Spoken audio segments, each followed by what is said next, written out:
여러분, 만약 부모님의 빚이 너무 많다고 판단해서 상속을 포기했는데 나중에 수억 원 상당의 숨겨진 땅이나 예금이 발견됐다면 어떻게 하시겠습니까? 이미 법원에 포기 신고까지 다 냈는데 이거 취소하고 다시 상속받을 수 있을까요? 실제로 많은 분들이 땅을 치고 후회하는 상황인데요. 결론부터 말씀드리면 원칙적으로 되돌릴 수 없습니다.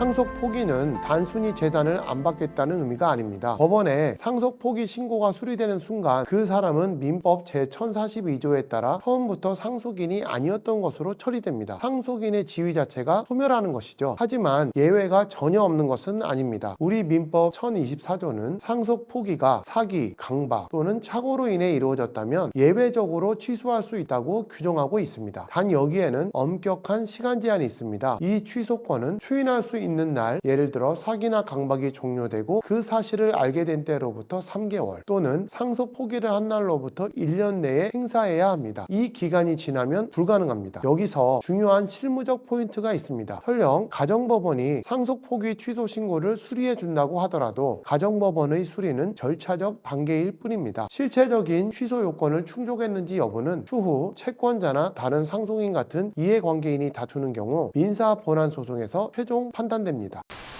그렇다면 다시 원래 얘기로 돌아와서 나는 빚이 재산보다 많은 줄 착각하고 포기했으니 취소해달라고 주장할 수 있을까요? 현실적으로는 매우 어렵습니다. 취소가 되려면 법률행위 내용의 중요 부분 착오여야 합니다. 이런 동기의 착오는 상대방에 의해 유발되거나 표시된 동기 같은 예외를 제외하고는 원칙적으로 불충분합니다. 우리 대법원은 단순히 상속재산의 규모를 잘못 파악하거나 계산을 잘못한 것은 이러한 동기의 착오에 불과하여 상속 포기를 취소할 사유가 되지 않는다 고 명확하게 판시하고 있습니다. 즉 다른 공동상속인이 적극적으로 재산을 숨기고 빚만 있다고 속이는 등 명백한 사기나 기망행위가 입증되어야 합니다. 그렇다면 내가 포기한 그 숨겨진 재산은 결국 누가 가져가게 될까요? 다음 법정 상속 순위로 넘어가게 되는 겁니다. 간혹 나중에 뭔가 승인하는 거 있지 않아? 라면서 특별 한정 승인을 생각하는 분들이 계시는데요. 네, 맞습니다. 그런 제도가 있기는 합니다. 하지만 이 제도는 지금 상황과는 완전히 다릅니다. 특별 한정 승인은